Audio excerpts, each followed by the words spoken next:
안녕하세요, 한국남자입니다. 오늘은 제가 실내에서 인사를 드리는데 이 차가 어떤 차일까요? 네, 이 차는 20년 전부터 생산이 되고 그리고 불과 태어나서 한 5,000대 정도밖에 팔리지 않은 BMW G8이란 차입니다. 한때 제임스 본드카로 명성을 아주 날렸죠. 오늘은 제가 이 차를 여러분께 보여드리도록 할게요. 현대적인 차의 느낌에 어떤 기능적인 거나 이런 테크놀로지에 관련된 것들은 많이 없을지언정 여러분들께 예전의 향수나 감수성을 보여드리는 이런 시간이 됐으면 좋겠습니다. 콜렉트 할 수 있는 차예요. 전 세계적으로 얼마 남지 않은 차이기 때문에 차값도 여기서 23만 불이에요. 중고차인데도 불구하고. 근데 새 차보다 비싼 가격이거든요. 상당히 귀한 차기 때문에 이런 차를 여러분들께 보여드리는 제 마음도 되게 뿌듯하고 기분이 좋아요. 자, 이제부터 이 차를 한번 같이 보시도록 하시죠.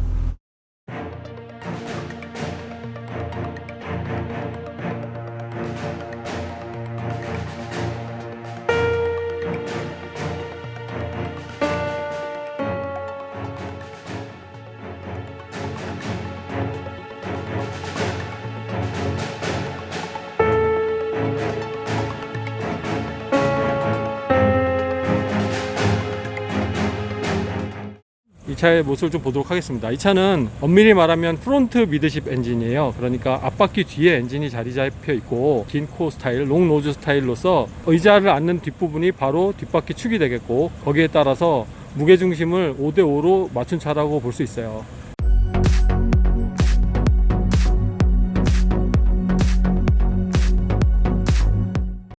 네, 앞부분을 보시면 상당히 공격적으로 생겼어요. 귀여운 맛도 없지 않아 있는데 뭔가 나한테 쏟아져 올 것 같은 그런, 제가 나를 쳐다보고 있구나 이런 느낌이 강력하게 듭니다. 그리고 헤드라이트를 보면 저 당시에 BMW 느낌이라기보다는 미래지향적인 헤드라이트의 느낌이죠. 프로젝션 타입의 HID 램프가 들어가 있고 여기 보시면 안개등도 양쪽에 이렇게 마련되어 있습니다.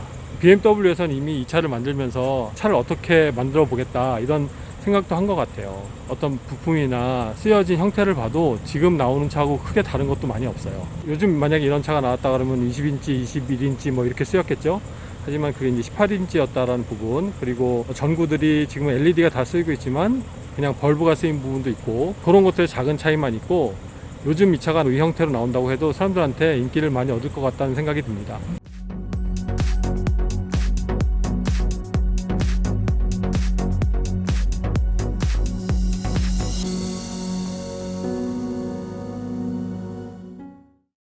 그리고 스타일 자체는 루프탑이 이 차는 지금 하드탑으로 연결되어 있어서 그 부분이 약간 올드해 보이긴 하는데 나머지 차 라인은 되게 날렵하고 되게 잘 나갈 것 같은, 아니면 또 어떻게 보면 더 미래지향적인 디자인 같은 느낌이 많이 들어요.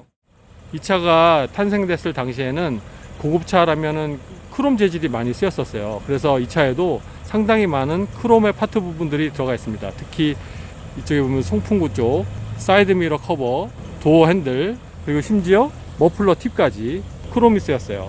하지만 지금 이렇게 봐도 이 크롬이 되게 유치하거나 어색해 보이진 않아요. 이 차하고는 상당히 잘 어울리는 것 같습니다.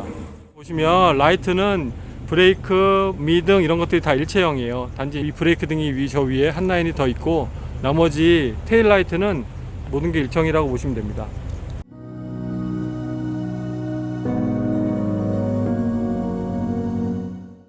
일단 휠은 18인치를 사용을 했고요.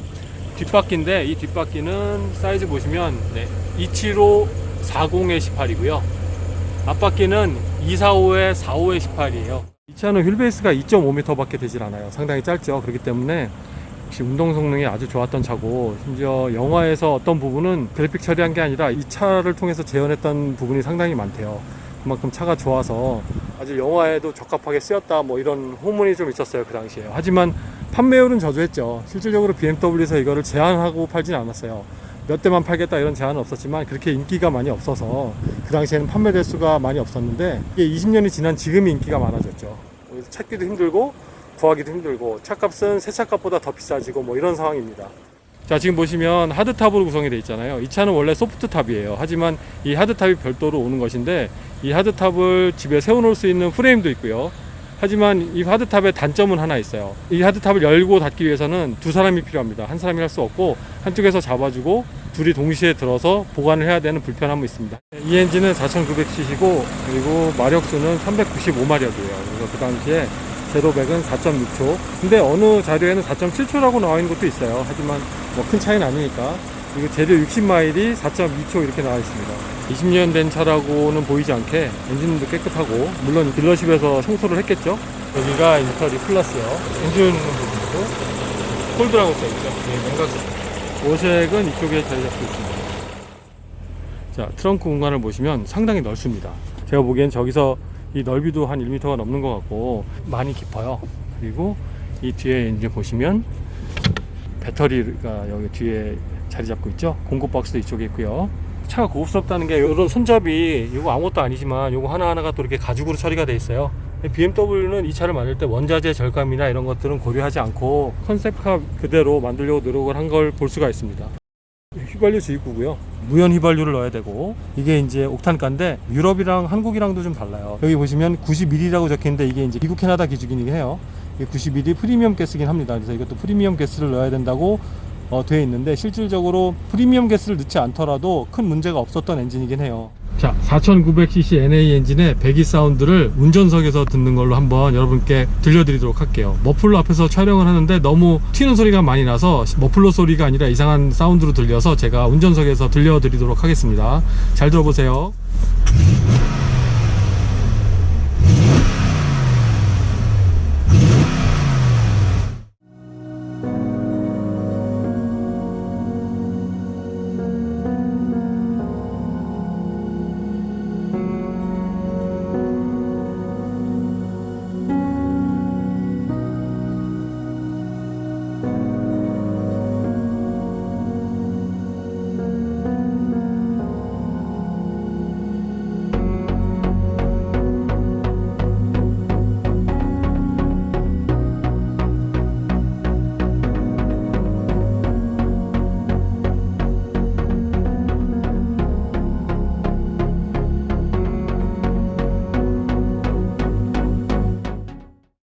이 차를 설명을 드리면 앞에 계기판이 없죠. 가운데 자리 잡고 있고, 그 밑에 공조 컨트롤 장치, 그리고 밑에 여러가지 작동 스위치 장치, 심지어 스포츠 모드 스위치도 있고요.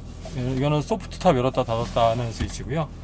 그리고 이 차는 가장 특징적인 것 중에 하나가 또 오토매틱이 별도로 없습니다. 무조건 다 스틱으로 출시됐고요. 단지 알피나 회사에서 튜닝해서 제작해서 출시한 차는 오토매틱이 달려 있어요. 모든 계기판이 가운데에 가 있잖아요. 그래서 혹시 운전할 때 고개를 돌려야 하나, 눈을 돌려야 하나, 이런 불편함이 있을 거라고 보시는데, 실질적으로 모든 게이지 하나하나가 다 운전석을 바라보고 있어요. 그래서 굳이 고개를 돌리지 않더라도 앞을 보고 있는 상황에서도 바늘의 움직임이 눈에 잘 들어와요. 그렇기 때문에 이것도 상당히 괜찮은 시안성이 있는 거라고 생각이 듭니다. 또 이렇게 만들므로써 이 핸들 앞에 가려지는 그런 답답함도 없고, 핸들은 핸들대로 있고 계기판은 계기판대로 이렇게 있을 수 있으니까, 이런 부분은 어떻게 보면 되게 아이디어 좋게 만들었던 부분이라고 생각됩니다. 대시보드 재질도 이것도 어떻게 보면 약간 펄이 들어가 있는 플라스틱 코팅한 재질이에요. 주관적으로 한 생각인데, 이 차 같은 경우는 지금 보셔도 여기에 되게 알루미늄 같은 소재들이 많이 쓰였죠. 밖에는 크롬도 많이 쓰여 있지만, 이 차는 실질적으로 모든 셰시와 바디를 다 알루미늄으로만 만든 차예요. 그 당시엔 상당히 이렇게 만든 차가 거의 없었는데, BMW에서 좀 획기적으로 컨셉카를 통해서 출시했다라는 명맥을 유지하기 위해서 그런 특별한 차의 제작 방법을 택해서 만든 것 같습니다. 현재도 100% 알루미늄에 100% 바디를 다 쓰는 차는 흔하지 않은 거예요. 실질적으로 이건 다 알루미늄으로 만들어졌다, 이렇게 보시면 되고, 대시보드를 여기서 이렇게 바라보고 있으면 이게 올드한 차라는 느낌은 들지 않고 약간의 현대적인 감각의 클래식카라는 느낌은 들어요. 이쪽에 보면 앞에 헤드라이트 스위치 여기 있고요.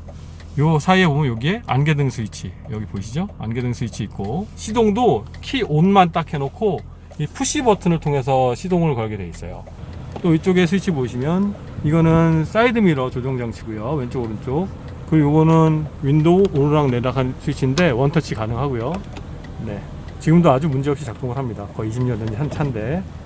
그리고 이쪽에 수납 공간이 있죠. 이런 수납 공간들은 뭐 요즘 포르쉐라든가 아니면 예전에 SM7 처음 나왔을 때도 이런 수납 공간이 있었고, 이런 수납 공간이 요즘 많이 쓰이고 있죠. 안전장치 중에 하나지만 이 도어 에어백도 이 당시에는 이렇게 흔한 건 아니었어요. 그리고 손잡이도 이렇게 크롬 처리했는데, 실제적으로 이거는 플라스틱 아니고 알루미늄 맞아요. 플라스틱은 이 대시보드 쪽만 사용했다고 보시면 돼요. 그리고 오디오 쪽을 한번 볼게요. 이게 이제 오디오 컨트롤러인데 실질적으로 테이프나 CD 플레이어 넣는 공간이 없잖아요. 이 차는 CD 체인저하고 라디오 기능만 있는 오디오가 있는 거예요. 그리고 여기 공조 컨트롤 장치 봐도요. 이거는 바람 세기, 그리고 이건 따뜻한 쪽, 차가운 쪽, 그리고 이런 방향도 참 재밌어요. 그죠? 클래식하지만 저는 이거 참 느낌 좋은 것 같아요. 되게 직접적으로 쉽게 이렇게 이용할 수 있고요. 여기도 마찬가지로 에어컨을 선택을 할지 아니면 실내 환기 할지 외부 환기 할지 선택할 수 있고, 요게 아무것도 아니지만 통일성 있으면서도 되게 고급스러워 보이잖아요, 스위치들이요. 이런 것들은 사실은 요즘 너무 디지털화 돼서 숫자가 많이 쓰여져 있고 그래픽화 돼 있어서 그래픽이 멋있어지는 그런 상황이지만, 때로는 이런 스위치들이 이렇게 고급스럽게만 선택해서 차에 장치를 할 수 있다면 이런 방법을 다시 택하는 것도 그렇게 나쁜 것 같지는 않아요. 디지털적으로만 말고 이런 아날로그 감성이지만 플라스틱이 아니거든요. 이것도 다 알루미늄으로 되어 있는 상황입니다. 이런 스위치 하나하나도 지금 보시면 키로수가 3만 킬로 살짝 넘었죠. 이 안에 또 이렇게 시계도 있어요. 되게 귀여운 시계. 어떤 회사 건지는 써있진 않은 거 보니까 BMW에서 이제 자체 제작한 시계라고 생각 들고, 시트의 폭은 많이 좁아요. 하지만 이렇게 앉아보면 레그룸은 상당히 깊어서 키 크신 분이나 어떤 분도 이 자리에 앉았을 때 좁다라는 느낌은 들지 않으실 겁니다. 헤드룸 공간도 되게 넓고요. 이 헤드룸 공간 때문에 이 하드탑을 모양을 이렇게 약간 각지게 만든 것 같아요. 실질적으로 소프트탑은 보트 모양 뭐 이런 모양으로 좀 돼 있어요. 여기도 이제 열선 시트 있었고요. 그리고 여기에 수납 공간이 양쪽에 있어요. 이거 되게 재밌네요. 시가잭 라이터는 여기에 있는데 요게 재떨이고 여기는 일반 수납 공간이네요. 그러니까 요걸 붙이고 여기는 닫고 쟤는 여기다 털게. 근데 하기사 운전할 때 팔을 여기다 터는 게 더 불편할 것 같아요. 이쪽에 터는 게 더 편하고, G8이란 마크 뒤에 딱 이렇게 이쁘게 붙어 있어요. 이것도 플라스틱 아니에요. 알루미늄이에요. 그러니까 뭐든지 다 알루미늄을 썼어요. 이 차는 알루미늄을 어떻게 보면은 더 홍보하기 위한 차가 아닌가 싶을 정도로 차 아주 멋있고 이쁩니다. 핸들의 크기는 작은 편은 아니에요. 그리고 예전 BMW 핸들 약간 이렇게 사선으로 이렇게 들어가는 그립이 형성되어 있는 핸들이에요.